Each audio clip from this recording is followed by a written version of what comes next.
Então, fala-se muito que os europeus podem estar jogando numa marcha lenta, que a qualquer momento eles podem ganhar o jogo se eles quiserem. Até um certo desconhecimento, né, de como jogam os times daqui, enfim, a importância dos principais times brasileiros e tal. Como que você enxergou esse empate em 0-0, o Beckler? Tendo em vista que, assim, talvez os times brasileiros que empataram e não venceram nessa primeira rodada foram os que mais surpreenderam positivamente, né? Óbvio que o nível de enfrentamento era maior, né? Tanto Palmeiras quanto o Fluminense tiveram os adversários mais difíceis, mas foram empates ali com uma boa sensação, né? Ah, e até porque, assim, em algum momento, o Esperance contra o Flamengo nos primeiros 15, 20 minutos do segundo tempo foi bem. E, e o Seattle, depois do 2-0 do Botafogo, jogou quase todo o resto do jogo melhor do que o Botafogo. Nem Porto, nem Dortmund jogaram momentos de jogos melhores do que Palmeiras ou do que Fluminense. Os dois que empataram não tiveram oscilações que os dois que ganharam tiveram. Então, me dá a sensação de atuações mais completas do que os dois vencedores contra times de uma prateleira superior aos dois que venceram. Uhum. Botafogo e Flamengo não tem nenhum problema com isso. Agora vão jogar contra adversários europeus, mais fortes dos que os que enfrentaram os outros dois, e vão poder também serem medidos pela régua de enfrentar europeus. O que me surpreende é tamanho volume do Fluminense.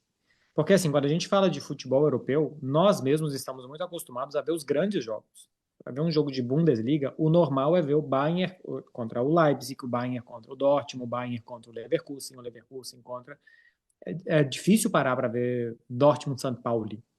E quando você para ver, é um jogo muitas vezes mais limpo do que o brasileiro, tem menos falta, a bola rola mais, o gramado é melhor, é mais bem envelopado, mas de nível técnico é realmente difícil de se ter algum parâmetro diferente. As defesas são muito adiantadas, jogam bom, muito alegre, sai gol para tudo quanto é lado.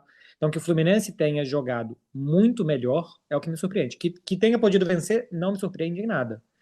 Se ganharem do Real Madrid, do Paris Saint-Germain e do Bayern, eu vou me surpreender muito. Eu Em, colocaria talvez o City nessa pois prateleira aí é, também, né? em Uhum. outro momento do City, né? Porque a gente não Uhum. sabe que City que tá Como, vindo. né? Se tá escalado para daqui a pouco, aparentemente é pré-temporada e o Guardiola quer fazer testes e quer observar jogadores. Pelo que a gente está vendo, acabou de chegar muitos reforços e tal. Vamos ver se vai ser isso ou não. Que os bons brasileiros possam jogar bem e eventualmente vencer, não ganharam, mas não ganharam no placar, né? Mas as atuações foram para ganhar, e se jogassem assim 10 vezes, ganhariam a maioria desses confrontos que eles não venceram, contra o Dortmund, o Porto, não me surpreende em nada. Uhum. Eu repostei hoje um vídeo que eu tinha feito em agosto do ano passado e eu continuo com a mesma opinião. Um time bom do Brasil, que eu nem coloco o Fluminense tanto porque é um time que oscila muito. Palmeiras e Flamengo, que nos últimos muitos anos são os que são mais constantes no futebol brasileiro, futebol espanhol eles não ficariam na frente dos dois, Barcelona e Real Madrid. E possivelmente não ficariam na frente do Atlético, um ano ou outro. Na Premier League, Palmeiras e Flamengo podem pegar G4, eu acho. Assim. Não todos os Palmeiras, nem todos os Flamengos, mas os bons Flamengos dos últimos anos, os bons Palmeiras. E na Alemanha só ficam atrás do Bayern e agora do Leverkusen, foi bem um ano atrás. E na Itália, de vez em quando da Inter, de vez em quando do Napoli, de vez em quando do Juventus. Mas imaginar que os bons times brasileiros ficariam em meio de tabela dos campeonatos europeus, eu acho que é muito viralatismo. É, é só ver o creme de la creme do futebol europeu e não parar para ver de vez em quando uma Real Sociedade e Retafe. Para Isso ver, é, Real é. Sociedade e Retafe fala que o nível do futebol espanhol é esse. Pô, é esse também, mas também é de Barcelona e Real Madrid, sabe? E sendo que se eles vivessem nesse ecossistema, teriam a grana desse ecossistema também, né? Cara, o Borussia tem uma receita 5 vezes maior do que a do Fluminense. Uhum. 5 vezes maior. Assim, você, como o Renato falou, né? Fazer compras em supermercados diferentes. É muito, muito, muito distante. E o Renato, para mim, foi uma das estrelas desse jogo. A maneira como o Fluminense engole taticamente o Borussia, parece que o Kovac não estudou o Fluminense e parece que o Renato estudou muito bem o Borussia. Uhum. Porque o Borussia não conseguiu jogar pelo meio-campo. O Renato faz três escolhas que eu acho muito boas, duas principalmente. Ele não coloca o Ganso, ele começa com o Nonato para fazer o meio-campo muito E que mordedor, jogou muito com bem, né? Hércules. Uhum. Muito bem, os três, né? Hércules, Martinelli e Nonato jogaram muito bem. e ele coloca o Canóbio e não o Serna. E o Canóbio é um soldado. O que ele mordeu a saída de bola do Borussia Dortmund, ora na esquerda, ora na direita, ora no centro, ele ficava ali como o segundo cão de guarda depois do Everaldo.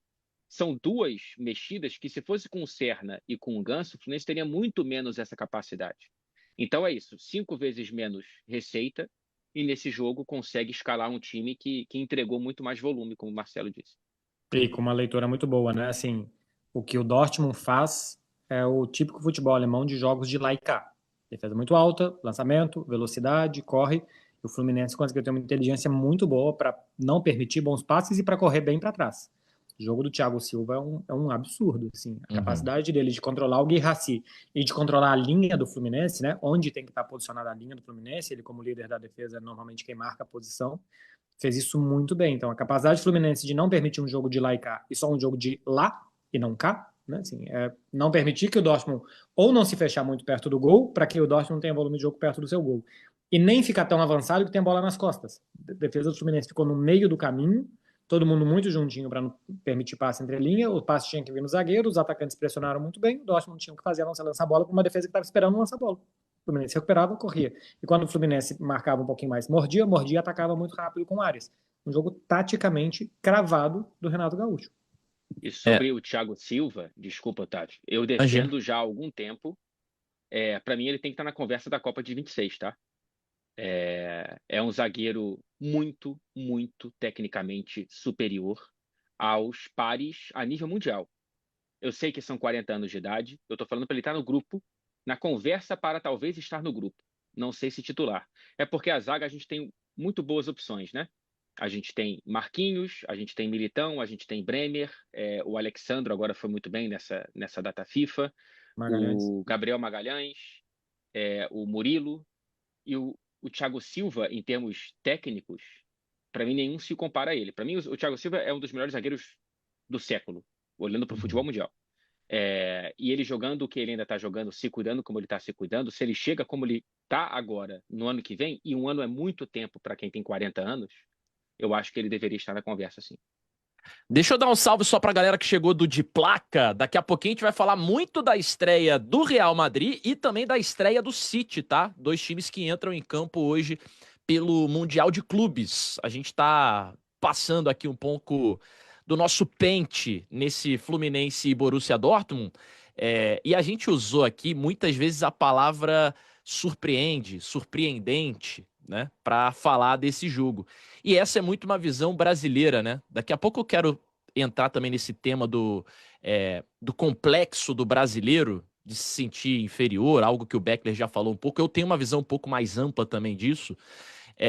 Mas aí na Europa, Tati, a galera tá surpresa com o nível apresentado de jogo pelos brasileiros, pelos latinos, pelos sul-americanos de uma maneira geral até agora?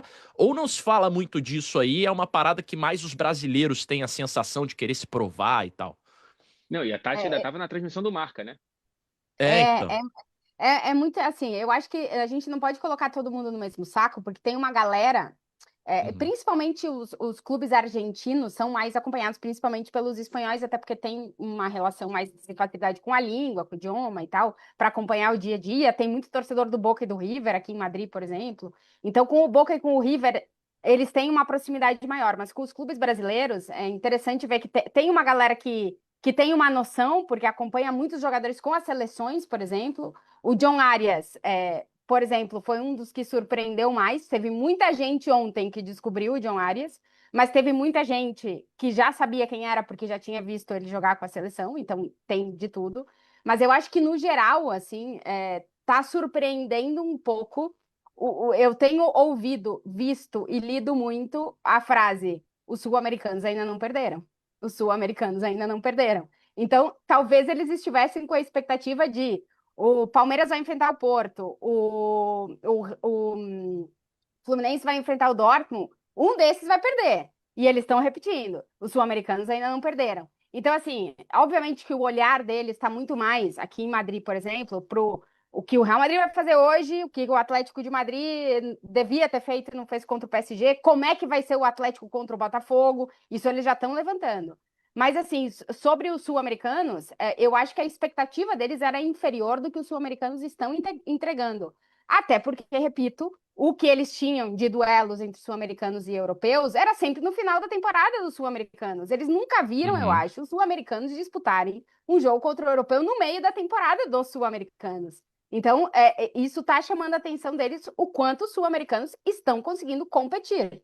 Claro que rivais e rivais. Acho que contra o Bayern de Munique vai ser mais complicado. Mas ontem, por exemplo, o Monterrey conseguiu enfrentar a Inter de Milão, que hoje é um time cheio de dúvidas.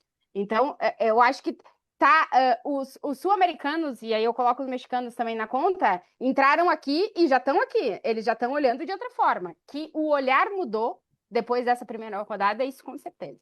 É uma das belezas desse novo formato, né? Porque antes a gente só pegaria o PSG. Uhum. Agora Uhum. seria só PSG contra o Botafogo. Sim. Seria a única possibilidade do Brasil conseguir, ou um sul-americano, ter uma chance de competir com a Europa. Agora a gente pode ter um Fluminense e Borussia, um Palmeiras e Porto. E vamos ver como é que vai ser Flamengo e Chelsea. Essas atuações de Palmeiras e Fluminense dão um gás moral e de confiança para o Flamengo sexta-feira. Não só a própria vitória do Flamengo contra o Esperance, mas acho que todo mundo tá vendo, cara, é possível. Dá, talvez dê. Eu tô mais ou menos nessa linha, tá? Eu vou tentar não me prolongar muito, porque a gente tem muita coisa pra falar no programa. Mas, na minha opinião, o grande barato é a gente mostrar que o nível técnico dos principais times brasileiros, da nossa liga, né, de uma maneira geral, não é tantos degraus assim abaixo dos principais times do mundo, né? Se no Intercontinental, que o Fred lembrou agora, um top brasileiro não vence um top europeu desde 2012, na segunda prateleira, a gente já se comporta de igual para igual, né? A nível competitivo, assim, falando.